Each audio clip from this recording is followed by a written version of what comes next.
Hello YouTube, my name is Rob and this is my Rampaging Netflix review.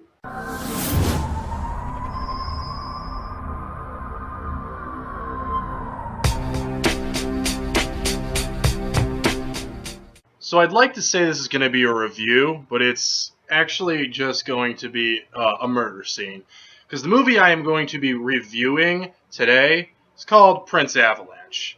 I will be blunt and say the only reason I decided to watch it was because of the cast. Amazing two actors, Emile Hirsch and Paul Rudd.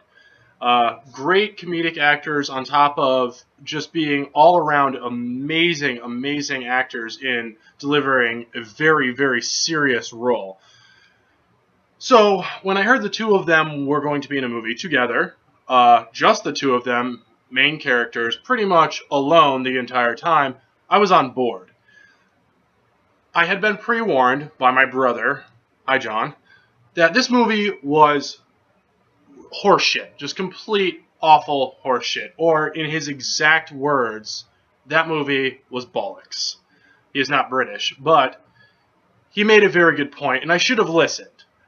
I had to watch it anyways, knowing I can't say no to a movie with good actors. The movie starts off the way you'd expect any indie film to begin. You have your artsy shots with your artsy music being played over it. The downside to it, and I know it's something very small and petty to complain about, but it happens throughout the entire movie, is that the music never, and I mean never, matches up with the mood of what is happening in the scene.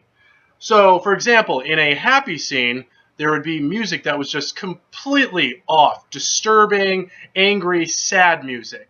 In a sad scene, you basically, with the music, expect a clown to come fucking waltzing across the screen out of nowhere. It was as if the music director for the film never fucking watched the movie, just saw freeze frames and picked fucking music and threw it in. As if that's not bad enough, the directors for this movie took two amazing actors and literally put them in a role where they were forced into acting poorly. I don't know if it was intentional or if it was just the way everything was executed that it came off this way. But it was as if this was their first movie ever, and that the movie was actually being directed in like the early 1980s. It was corny. The terminology coming from Emile Hirsch's mouth didn't make any sense. Granted, from the way they were dressed, I kind of got the vibe that, yeah, maybe it was supposed to be placed in, the late 70s, early 80s, but he overplayed it. He's supposed to be this teen rebel, and his teen rebelness was just a little bit too high. Paul Rudd's character is a mystery, and I'd like to say you actually get to know him by the end of the movie, but you really don't. You get to know this much on either of the characters. Coming from this movie's point of view, three directors, one of them who had done multiple movies already. He had done multiple movies in Iceland. Not here, but in Iceland. And one of his movies was either really bad or really fucking good, because he decided to have it remade here, and he wanted to have a hand in it. And that is this movie. Prince Avalanche is an Icelandic movie that was remade. The original name of the movie is actually Either Way. I have not really gone out of my way to try and find it, simply because if this guy has now directed two different versions of this movie, and the second version is shit, I honestly can't imagine the first version is going to be any good. Generally in a movie, what you're wanting is to, have your characters established, get to know them, get to know their issues, and then move forward with the movie to get to the resolution.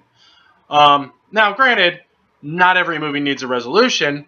Personally, I'm the type of person that hates resolution, because every problem's not fucking answered in life.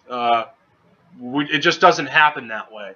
I'm also the type of person that loves to see everyone fucking die at the end of a horror movie. I hate it when one person survives.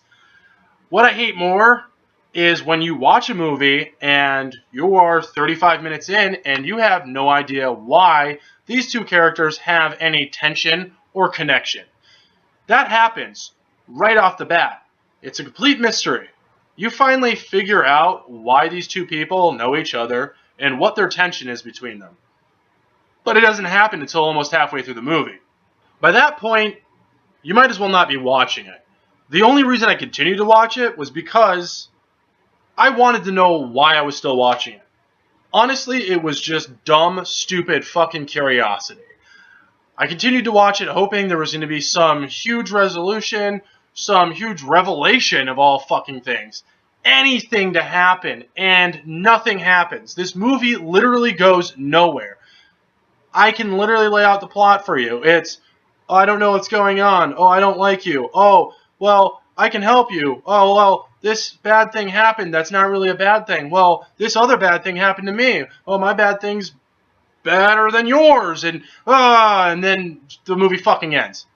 So I can continue to go on bitching and complaining about everything terrible with this movie. I mean, I sat there and I analyzed this movie. I literally took notes, almost 3 entire sheets of paper full, back and forth, of just me tearing it apart. And I could literally sit here and read this to you, but I'm reviewing a movie.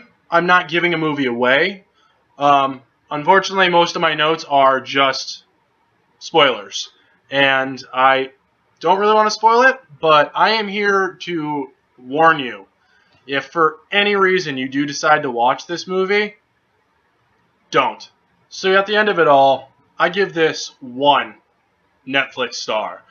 If I could rate half a star or no stars on this, I would do so, but I can't. It's a scale of 1 to 5, and I give it a 1. I want to thank everyone for viewing. Please feel free to comment below. Let me know if you agree with me. Let me know if you disagree with me. Let's start a conversation. Please remember to subscribe, tell your friends, and like.